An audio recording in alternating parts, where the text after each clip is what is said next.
നമസ്കാരം. എജു ക്യാബിനിലേക്ക് എല്ലാ പ്രിയപ്പെട്ടവർക്കും സ്വാഗതം.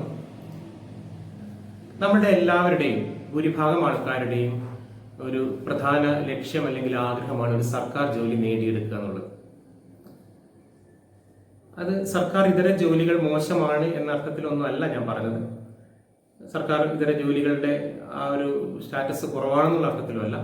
പക്ഷെ ഒരു വലിയ വിഭാഗം എപ്പോഴും സർക്കാർ ജോലി പ്രതീക്ഷിക്കുന്നു, സർക്കാർ ജോലി കിട്ടണമെന്ന് ആഗ്രഹിക്കുന്നു. അതിനൊരു പ്രധാന കാരണം എനിക്ക് തോന്നിയത് ഒരു സംഘടിത മേഖലയിലെ കുറെ കൂടെ സുരക്ഷിതത്വമുള്ള ഒരു ജോലി എന്നുള്ള അർത്ഥത്തിലാവാം. സർക്കാർ ജോലിക്ക് കുറച്ചും കൂടെ സുരക്ഷിതത്വമുണ്ട് എന്ന് ആൾക്കാർ വിശ്വസിക്കുന്നു. അതുകൊണ്ടാവാം. അതുകൊണ്ട് തന്നെ ഞാൻ ഇന്ന് നിങ്ങളുമായി പങ്കുവെക്കുന്നത് സർക്കാർ ജോലി ഏത് വഴിയിലൂടെയാണ് നമ്മൾക്ക് ലഭ്യമാകുന്നത്. ഇത് പ്രധാനമായും 18 വയസ്സ് പൂർത്തിയാവുന്ന +2 കഴിഞ്ഞ വിദ്യാർത്ഥികളെ ഉദ്ദേശിച്ചാണ് ഞാൻ പറയുന്നത്. കാരണം 18 വയസ്സ് പൂർത്തിയായതാണ് ഒരു പ്രധാന മാനദണ്ഡം.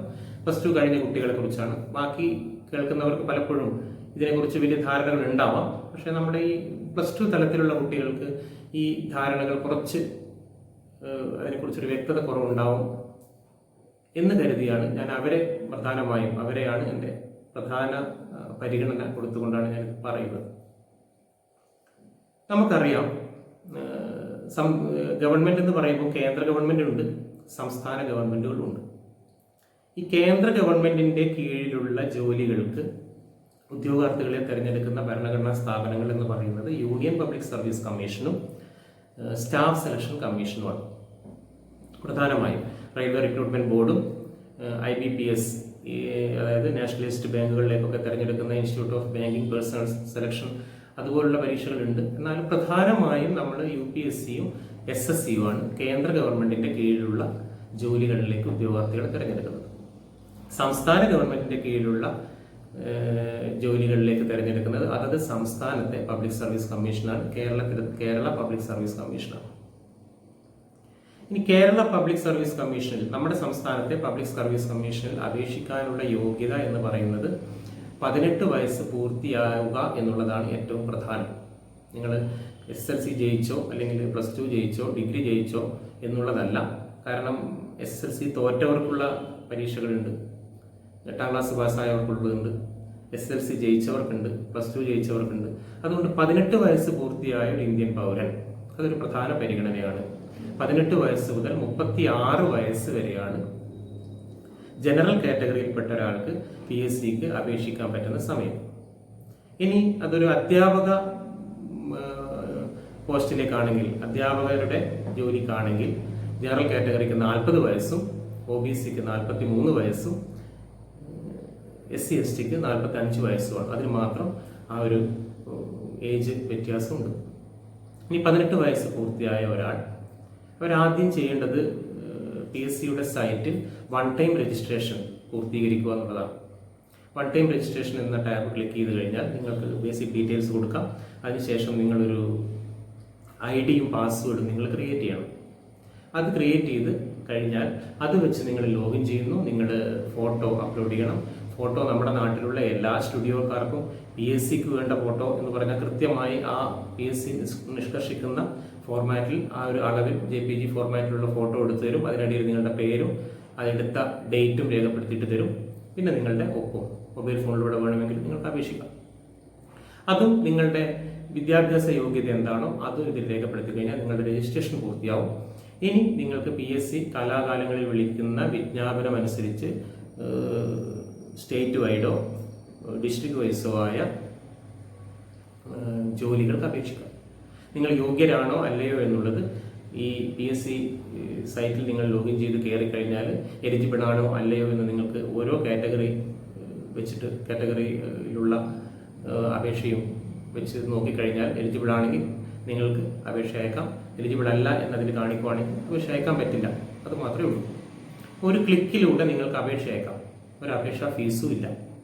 പക്ഷെ ശ്രദ്ധിക്കേണ്ട ഒരു പ്രധാന കാര്യം എന്ന് പറയുന്നത് ഡിസ്ട്രിക്ട് വൈസ് പരീക്ഷയിൽ 1-ൽ കൂടുതൽ ജില്ലകളിലേക്ക് നിങ്ങൾ അപേക്ഷിക്കരുത്. ഏതെങ്കിലും ഒരു ജില്ല തിരഞ്ഞെടുക്കാൻ അവർ പറയുന്നുണ്ട്. 1-ൽ കൂടുതൽ ജില്ലകളിൽ അപേക്ഷിച്ച് പിടിക്കപ്പെട്ടില്ലെങ്കിലും ഏത് ഘട്ടത്തിൽ നിങ്ങളെ പിടിക്കപ്പെട്ടാലും, നിങ്ങൾക്ക് അപ്പോയിൻമെന്റ് ഓർഡർ കിട്ടുന്ന ഒരു ഘട്ടത്തിൽ പിടിക്കപ്പെട്ടാലും, റാങ്ക് ലിസ്റ്റിൽ വന്നു, അഡ്വൈസ് വന്നു, അപ്പോയിൻമെന്റ് ഓർഡർ കിട്ടുന്ന ഘട്ടത്തിൽ പിടിക്കപ്പെട്ടാൽ പോലും നിങ്ങൾ അയോഗ്യരായി പോകും. അതുകൊണ്ട് അത് ശ്രദ്ധിക്കണം. രണ്ടാമത് ഇപ്പോൾ അടുത്ത കാലം മുതൽ PSC നിഷ്കർഷിക്കുന്നത് നിങ്ങളുടെ ഓൾ ടിക്കറ്റ്, അതായത് പരീക്ഷ എടുത്ത് ഓൾ ടിക്കറ്റ് ഡൗൺലോഡ് ചെയ്യേണ്ട ഒരു സമയം നിങ്ങൾക്ക് ഇൻറ്റിമേഷൻ വരും നിങ്ങൾ കൊടുത്ത മൊബൈൽ നമ്പറിലേക്ക്. അങ്ങനെ വന്നാൽ നിങ്ങൾ ഡൗൺലോഡ് ചെയ്യുമ്പോൾ നിങ്ങൾ പരീക്ഷ എഴുതുന്നുണ്ട് എന്ന് ഉറപ്പ് വരുത്തിയാൽ മാത്രമേ നിങ്ങൾ ഹോൾ ടിക്കറ്റ് ഡൗൺലോഡ് ചെയ്യാൻ പാടുള്ളൂ എന്ന് പറയുന്നുണ്ട്. കാരണം ഹോൾ ടിക്കറ്റ് ഡൗൺലോഡ് ചെയ്ത് കഴിഞ്ഞിട്ട് പരീക്ഷ എഴുതാതിരിക്കുമ്പോൾ ഈ ഹോൾ ടിക്കറ്റ് ഡൗൺലോഡ് ചെയ്തവർക്കെല്ലാം PSC പരീക്ഷാ കേന്ദ്രങ്ങൾ സെറ്റ് ചെയ്യണം. ഒരു മനുഷ്യാധ്വാനവും സാമ്പത്തിക ബുദ്ധിമുട്ടും ഒക്കെ വരും. ആൾക്കാർ വന്നില്ലെങ്കിൽ വെറുതെ അത്രയും സ്ഥലങ്ങളും കാര്യങ്ങളും ചെയ്യേണ്ടത് കൊണ്ട് കൃത്യമായ എണ്ണം കിട്ടാൻ വേണ്ടിയിട്ടാണ് ഇങ്ങനെയൊരു നിർദ്ദേശം വെച്ചത്. അതുകൊണ്ട് പരീക്ഷ എഴുതുന്നു എന്ന് ഉറപ്പ് വരുത്തിക്കൊണ്ട് മാത്രമേ നിങ്ങൾ ഹോൾ ടിക്കറ്റ് ഡൗൺലോഡ് ചെയ്യാൻ പാടുള്ളൂ.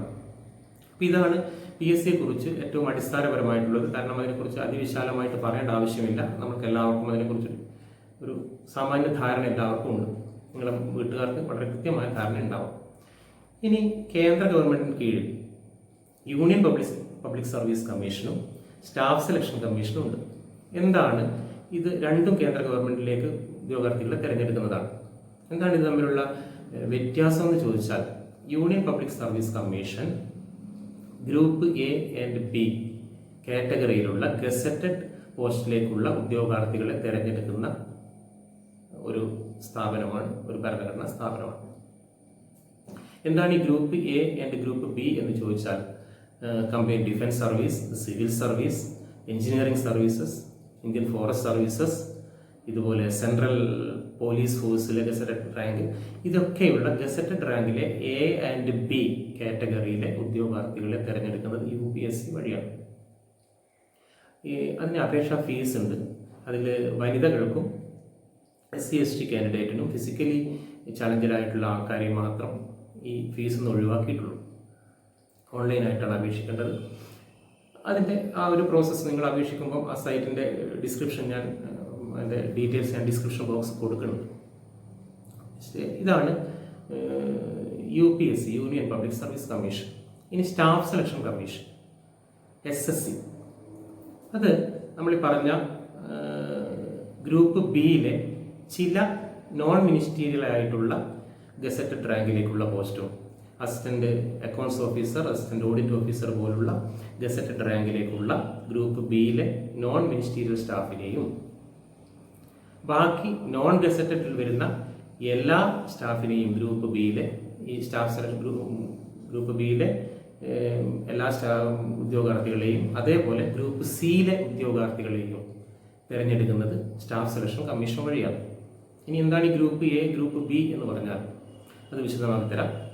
അതിനു മുമ്പ് 10ാം ക്ലാസ് പാസ്സായവർക്കും +2 പാസ്സായവർക്കും ഡിഗ്രി പാസ്സായവർക്കും സ്റ്റാഫ് സെലക്ഷൻ കമ്മീഷനിലേക്ക് അപേക്ഷിക്കാം. അതിൽ SSC MTS multi task services 10ാം ക്ലാസ് പാസ്സായവർക്ക് അപേക്ഷിക്കാനുള്ളതാണ്. പ്രായപരിധി എന്ന് പറയുന്നത് 18 വയസ്സ് മുതൽ 25 വയസ്സ് വരെയാണ്.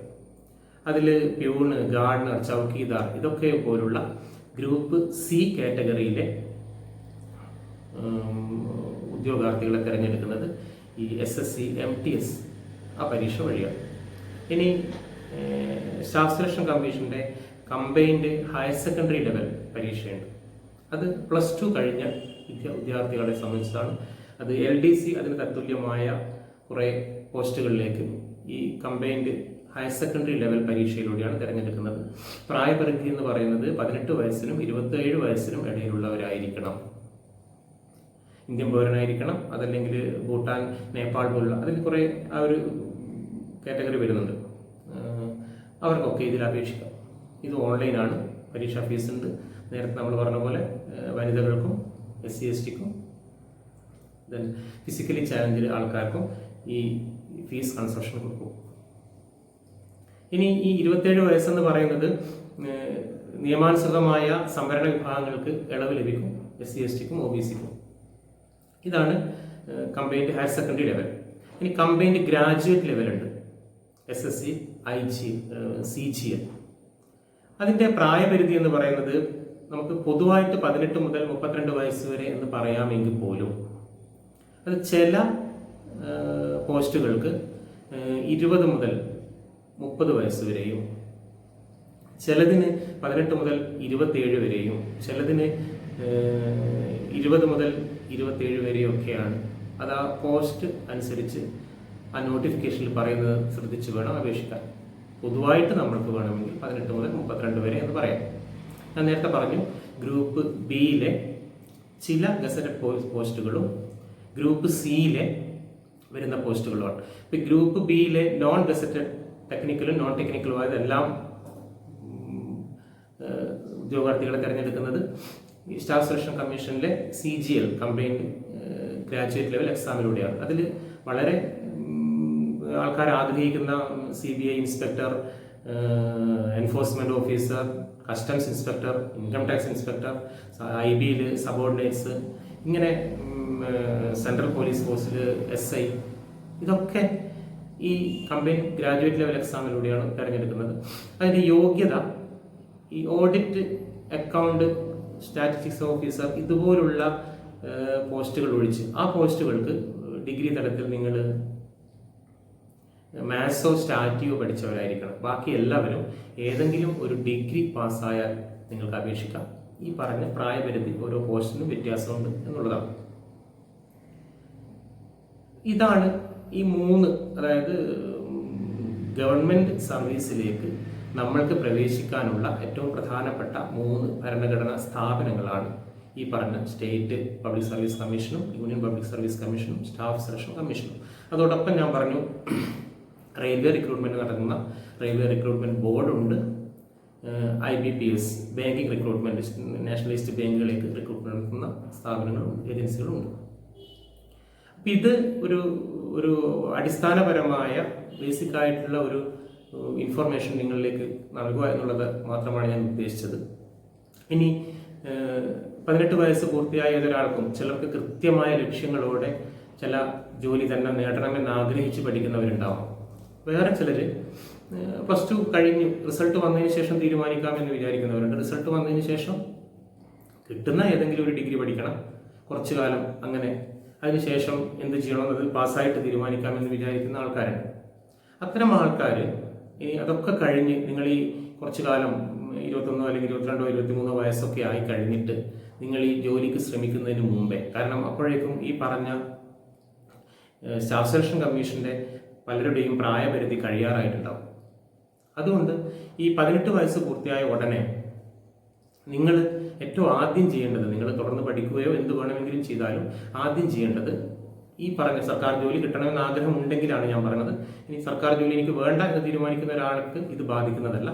അവർ ഈ പറഞ്ഞ PSCയുടെ വഴിയുള്ളതും സ്റ്റാഫ് സെലക്ഷൻ കമ്മീഷൻ വഴിയുള്ളതും ഒക്കെയായ ജോലിക്ക് വേണ്ട പരിശീലനം തുടങ്ങുന്നത് ഏറ്റവും നല്ല ഒരു കാര്യമാണ്. PSC രജിസ്റ്റർ ചെയ്ത് വെക്കുക. സംസ്ഥാന PSCയിൽ നിങ്ങൾ സൈറ്റിൽ പേര് രജിസ്റ്റർ ചെയ്യുക. +2 ക്വാളിഫൈഡ് ആയിട്ടുള്ള ഒരാളെ സംബന്ധിച്ചിടത്തോളം അയാൾ SSLC വരെ പഠിച്ച ഇംഗ്ലീഷും മാത്സും അതിൽ നല്ല ധാരണ ഉണ്ടെങ്കിൽ ബാക്കി ജനറൽ നോളജും കൂടെ ചെയ്തു കഴിഞ്ഞാൽ ഈ പറഞ്ഞ +2 ക്വാളിഫിക്കേഷനുള്ള ജോലികൾക്ക് നിങ്ങൾ അപേക്ഷിച്ച് കഴിഞ്ഞാൽ ഒരു ചെറിയ ശ്രമം നടത്തിയാൽ നിങ്ങൾക്ക് നേടിയെടുക്കാൻ പറ്റുന്നതേ ഉള്ളൂ.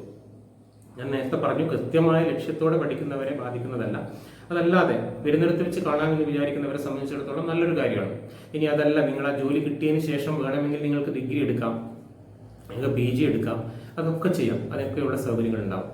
അപ്പം ഡിസിഷൻ ഈസ് യുവേഴ്സ് എന്നാണ് പ്രധാനമായിട്ടും പറയാനുള്ളത്. തീരുമാനിക്കേണ്ടത് നിങ്ങളാണ്. ഇങ്ങനെ കുറേ മാർഗങ്ങളുണ്ട് നിങ്ങൾക്ക് ഈ കാര്യങ്ങളൊക്കെ നേടിയെടുക്കാൻ.